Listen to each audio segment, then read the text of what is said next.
This is Scott Becker with the Becker Private Equity and Business Podcast. Here are 14 stories that we're following today. And these include commercial real estate getting scarier, Tenet bouncing back, Disney surging, and it's good to be the business segment leader. So we'll go through these 14 stories very quickly. First, commercial real estate is getting scarier. Here, Janet Yellen, Secretary of the Treasury, said there's not systematic risk with commercial real estate. Now, whenever a government official says there's not systematic risk is when we start to think that they must really think there's risk because they're trying to calm the markets. And that's really our second point. The first point is Janet Yellen saying there's not systematic risk in commercial real estate.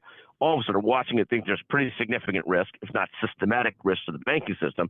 Second, there's a famous concept.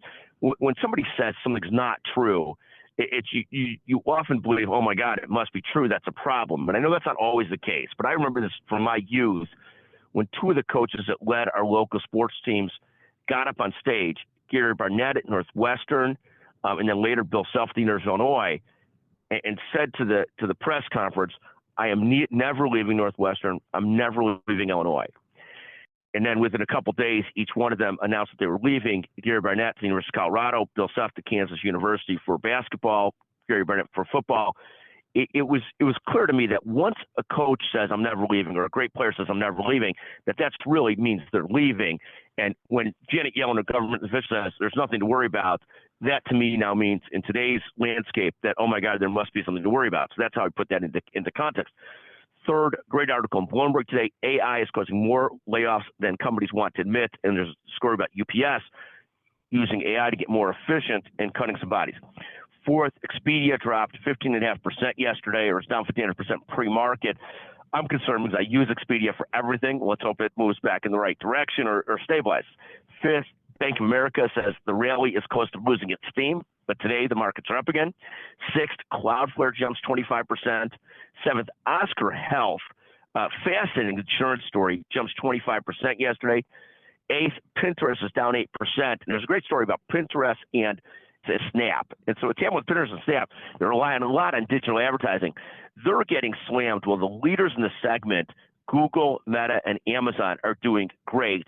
And that leads to the concept it's good to be the leader.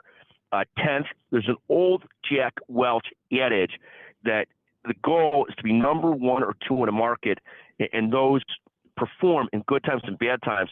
And I think that's a real good example of that with these media companies, where these behemoth leading media companies are beating up on the smaller social media companies. 11th, PayPal dropped 11% yesterday. 12th, Affirm, the installment payments firm, is accelerating and doing great. 13th, Tenet Healthcare is a great fourth quarter. We talked about that separately in a podcast at Becker's Healthcare. And finally, 14th, Disney is surging up 24% year to date. Bob Iger still has some of his magic. He's bringing discipline back to the mouse, discipline back to Disney, and all of a sudden, profits are beating estimates, even if revenues are flat because of more discipline. Fascinating to watch. Thank you for listening to the Becker Private Equity and Business Podcast, and thank you to Chanel Bunger, our wonderful producer. Thank you very, very much.